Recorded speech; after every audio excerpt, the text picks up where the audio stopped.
Radhe Radhe everyone. आज की video में हम जानेंगे कि संतान सप्तमी का व्रत कैसे किया जाता है और संतान सप्तमी के व्रत में पूजन कैसे किया जाता है। संतान सप्तमी का व्रत भाद्रपद मास के यानी भादों के महीने के शुक्ल पक्ष की सप्तमी के दिन किया जाता है। इसे ललिता सप्तमी, दूबड़ी सातें आदि नामों से भी जाना जाता है। इस व्रत को माताएं अपनी संतान की रक्षा, संतान की उन्नति और संतान की दीर्घायु के लिए करती हैं और संतान प्राप्ति के लिए भी इस व्रत को किया जाता है। मतलब संतान से संबंधित किसी भी प्रकार की कामना के लिए इस व्रत को माताएं करती हैं और इस व्रत को माता के साथ साथ पिता अर्थात दोनों दंपति भी रख सकते हैं। तो देखिए, संतान सप्तमी के व्रत का पूजन आप सुबह के समय भी कर सकते हैं और शाम के समय भी। आप एक साफ सुथरी जगह चुन लें और एक चौकी बिछा लें। उसके ऊपर यहाँ देखिए मैंने लाल और पीला वस्त्र बिछाया है। आप चाहें तो सिर्फ लाल या सिर्फ पीले कलर का भी वस्त्र बिछा सकते हैं। और देखिए, पूजन से पहले आप शुद्धता का ध्यान रखें। पूजन से पहले नहा धोकर साफ सुथरे धुले हुए वस्त्र पहनकर इस पूजन को करें। संतान सप्तमी के व्रत में शिव परिवार के पूजन का विशेष महत्व होता है। शिव परिवार का पूजन किया जाता है। तो यहाँ पर अक्षतों का आसन देकर शिव परिवार का चित्र है मेरे पास, तो मैंने वो विराजित कर लिया है। और साथ में देखिए, मिट्टी से भी शिव परिवार की प्रतिमाएं बनाई जाती हैं। उसमें शिव जी, पार्वती जी और गणपति जी ज़रूर होते हैं। आप चाहें तो साथ में कार्तिकेय जी और नंदी जी को भी बना सकते हैं। और देखिए, उन्हें इस तरह से मैंने बेलपत्र पर विराजित कर लिया है।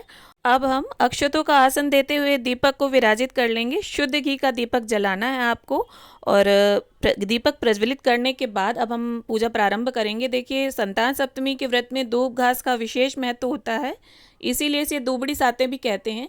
तो दूब घास से छांटा देते हुए हम शुद्धिकरण कर लेंगे और एक लोटा साफ जल आप भर लें, उसमें फूल डाल लें। अगर आप चाहें तो कलश की स्थापना भी कर सकते हैं। इसके साथ देखिए, सबसे पहले गणपति जी का, फिर गौरी माता का, फिर भगवान शिव शंकर का हम जलाभिषेक कर लेंगे। फिर यहाँ पर पंचामृत से अभिषेक कर रही हूँ मैं। आप चाहे तो कच्चे दूध का भी प्रयोग कर सकते हैं, क्योंकि कच्चे दूध का भी विशेष महत्व होता है संतान सप्तमी के व्रत में। और इसके बाद वापस शुद्धोदक स्नान करा लेंगे हम गणपति जी को, माता पार्वती को और भगवान शिव शंकर को। और इसके साथ देखिए, सभी को हम रोली, चंदन, अक्षत समर्पित करते हुए पूजन कर लेंगे। और भगवान शिव शंकर को हमें रोली, सिंदूर और कुमकुम ये चीज़ें नहीं चढ़ानी, हल्दी वगैरह भी नहीं चढ़ाई जाती है भगवान शिव शंकर को। और देखिए, ये जो हमने जल का कलश भर कर रखा है, इसे आप अगर सुबह पूजन कर रहे हैं तो भगवान सूर्य देव को अर्घ दे दें, और अगर शाम को कर रहे हैं तो चंद्रदेव को इससे अर्घ दे दें। और पूजा के बाद हमें अर्घ देना है। और इसके बाद देखिए, सभी को हम वस्त्र स्वरूप कलावा अर्पित कर देंगे। और इसके साथ ही गणपति जी को और भगवान शिव शंकर को हम जनेऊ अर्पित कर देंगे। अगर जनेऊ नहीं है आपके पास तो कच्चे सूत को या कलावे को भी 7 बार लपेट कर आप जनेऊ का भाव करते हुए अर्पित कर सकते हैं। और इसके बाद गणपति जी को दूब घास, गुड़हल का फूल अर्पित कर देंगे। गुड़हल का फूल गणपति जी को अत्यंत प्रिय होता है। और इसके साथ ही माता पार्वती को यहाँ लाल गुलाब और भगवान शिव शंकर को यहाँ गेंदे के फूल अर्पित कर रही हूँ मैं। और साथ में आप बेलपत्र हो अगर आपके पास तो वो अर्पित कर दें। और यहाँ आंकड़े का पत्ता अर्पित कर रही हूँ मैं। और इसके साथ देखिए, भगवान शिव शंकर की जो भी प्रिय चीज़ें हैं वो आप अर्पित कर दें। और यहाँ पर देखिए, सभी को हमने दूब घास, पुष्प अर्पित कर दिए हैं, क्योंकि दूब घास का संतान सप्तमी के व्रत में विशेष महत्व होता है। और अब हम माता पार्वती को कुछ श्रृंगार की सामग्री भेंट कर देंगे। श्रृंगार की सामग्री में आप हरी चूड़ियाँ भी ज़रूर रखें, क्योंकि हरी जो चूड़ियाँ होती हैं वो संतान के नाम की होती हैं। और इन हरी चूड़ियों को आपको खुद पहनना है, किसी को देना नहीं है। और अब देखिए, अगर आपके पास संतान चूड़ी नहीं है, चांदी की संतान चूड़ी होती है खुले मुंह की, तो वो संतान सप्तमी के व्रत में विशेष होती है। तब आप इस तरह से 7 गांठों वाला धागा बना लीजिए कलावे से या कच्चे सूत से।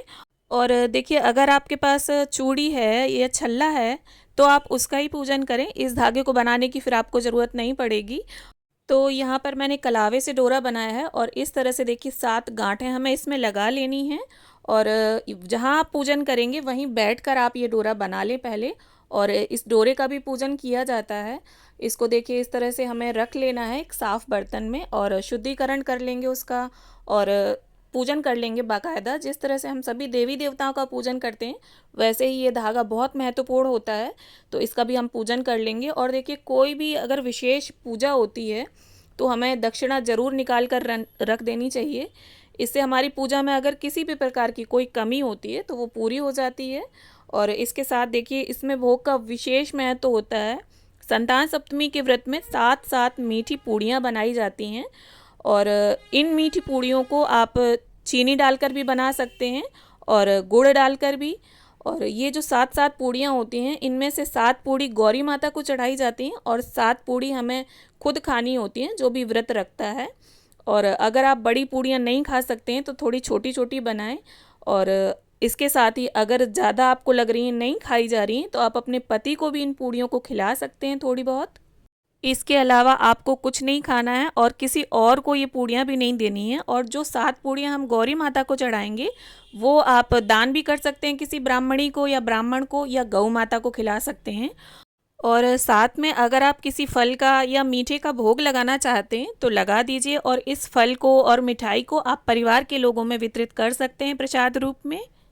और इसके बाद देखिए हाथ में थोड़े से पुष्प और अक्षत लेकर अब हम संतान सप्तमी के व्रत की कथा पढ़ लेंगे या सुन लेंगे। अगर पुस्तिका है आपके पास तो आप कथा पढ़ लें, वरना मोबाइल पर चलाकर भी आप सुन सकते हैं।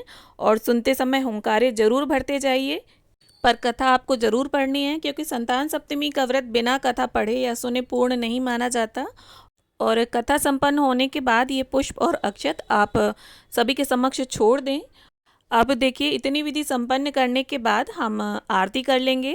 गणेश जी की, माता पार्वती की, भगवान शिव शंकर की, उन सभी की हम प्रेम पूर्वक आरती कर लेंगे। देखिए संतान सप्तमी व्रत का यही एक विशेष नियम होता है। ये मैं आपको दोबारा बता रही हूँ कि सिर्फ हमें यही 7 पूड़ियाँ खानी होती हैं, इसके अलावा आपको कुछ भी नहीं खाना है। और ये पूड़ियाँ हमें शाम की पूजा के बाद खानी है। साथ ही देखिए आरती संपन्न करने के बाद इस तरह से लोटे में साफ जल और फूल की सहायता से हम 3 बार जल फेर देंगे। समस्त पूजा का शुद्धिकरण कर लेंगे और दीपक का शीतलीकरण भी। और अपने संतान की लंबी उम्र, अच्छे स्वास्थ्य और उन्नति के लिए भगवान शिव शंकर से और माता पार्वती से प्रार्थना कर लेंगे। और देखिए पूजा के बाद ये जो कलश का जल होगा इसका पानी आप पूरे घर में छिटक दें और बाकी का सुबह अगर पूजन किया है तो सूर्य देव को और शाम को किया है तो चंद्र देव को अर्घ दे दें। और ये जो हमने मिट्टी से मूर्तियाँ बनाई हैं अगर सुबह आपने पूजन किया है तो शाम को विसर्जित कर दें और शाम को किया है तो अगले दिन आपको विसर्जित करना होगा। और ये जो डोरा होगा इसे आप सीधे हाथ में पूजा के बाद बांध लें। और अगर आप चाहें तो वर्ष भर बांधे रहें, वरना 7 दिन या 7 महीने बांधे रहें, या फिर संतान सप्तमी व्रत वाले दिन ही बांधकर अगले दिन भी इसे अच्छे वार को देखकर खोल सकते हैं। और खोलकर इसे पूजा स्थल पर या किसी पवित्र स्थान पर रख दें। और इसके साथ देखिए सुहाग की सामग्री जो है उसमें हरी चूड़ियाँ आपको खुद लेनी है, बाकी सामग्री आप अपने परिवार की महिलाओं में वितरित कर सकती हैं। मिट्टी की मूर्तियों का विसर्जन आप घर पर भी कर सकते हैं। साफ पात्र में साफ जल भरकर इन मूर्तियों को विसर्जित कर दें और जब ये अपने आप गल जाएं तो किसी गमले में डाल दें। और तुलसी जी के गमले को छोड़कर हमें किसी में भी ये डाल देना है। जो भी विसर्जन योग्य सामग्री होगी उसे ध्यानपूर्वक आप अपने घर पर ही विसर्जित कर सकते हैं गमलों में। और शिव परिवार का चित्र यथास्थान पूजा स्थल पर रख दीजिए। और उम्मीद करती हूँ वीडियो आप सभी को ज़रूर अच्छा लगेगा। वीडियो अगर पसंद आए तो इसे लाइक करें, ज़्यादा से ज़्यादा शेयर करें और चैनल को सब्सक्राइब ज़रूर कर लें।